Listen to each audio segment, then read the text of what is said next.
请听韩语节目 간추린 뉴스.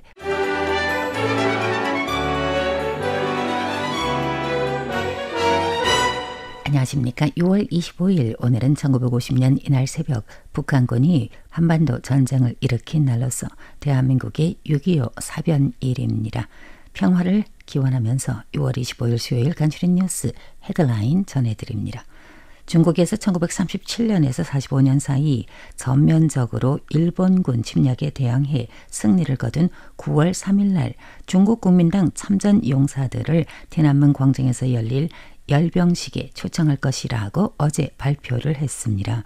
이에 중화민국 국방장관은 오늘 이는 중국의 일관된 통일전선의 꼼수라며 이에 현혹되지 말 것을 당부했습니다.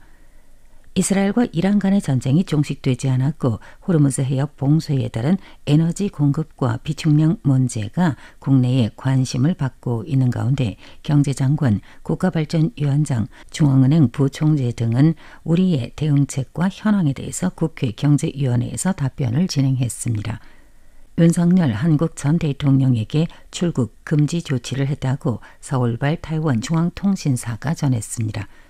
타이페이 국제식품 전시 등 1년에 5개 관련 전시가 타이페이 난강전람관 제1, 제2 전시장에서 오늘 개막됐습니다. 한국, 일본 등 33개 국가가 전시에 참가했고 90여 개 국가의 바이어들이 전시회를 찾게 됩니다.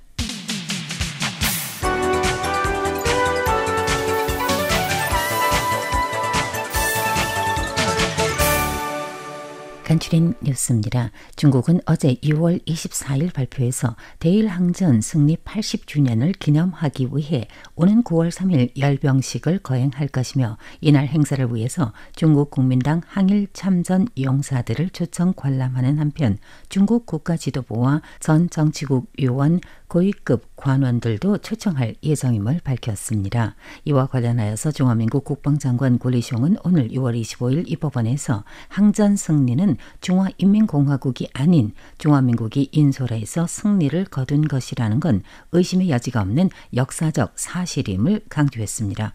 고리숑 국방장관은 이어서 중국은 이러한 통일전선 전략을 줄곧 써오며 우리 사회 단결을 분리시키고 있는데 우리 퇴역 장병들은 이에 경각심을 높여야 할 것이고 우리 국민과 퇴역 장병들이 중공의 그러한 유혹에 넘어가지 않기를 바란다고 말했습니다.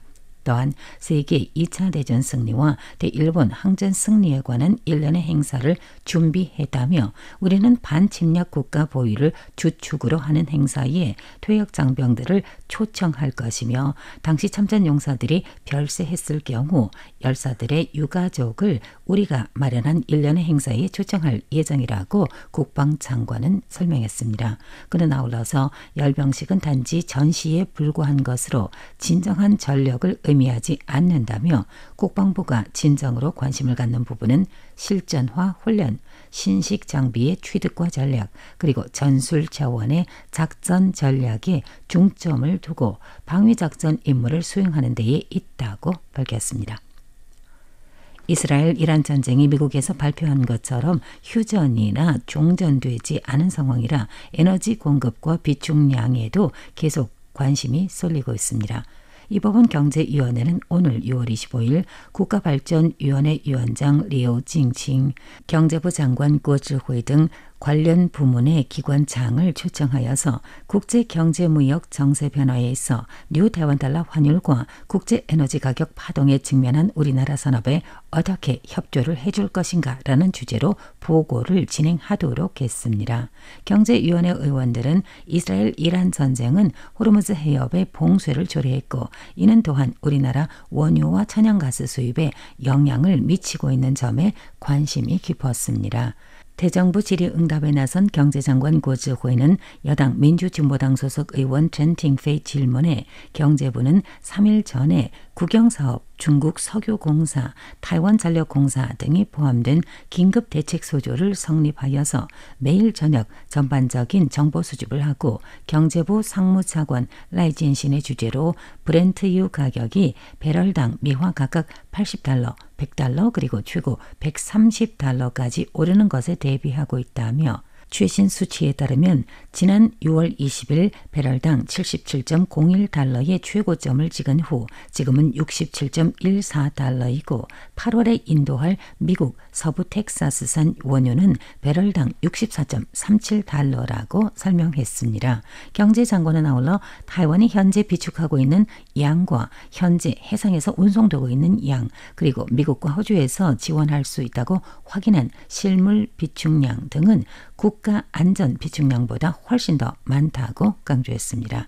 이스라엘-이란 전쟁이 타이완 소비자 물가지수에 끼치는 영향에 관한 제1야당 중국국민당 소속 의원 정정친 질문에 국가발전위원회 류징징 위원장은 이스라엘-이란 전쟁이 타이완 소비자 물가지수 CPI에 끼치는 영향은 대략 0.2%포인트 내지 0.3%포인트 이하로 예상이 되며 올 하반기 경제성장은 미국의 상호관세 등 전반적인 불확실성으로 인해서 1%선에서 멈출 것이라고 내다봤습니다.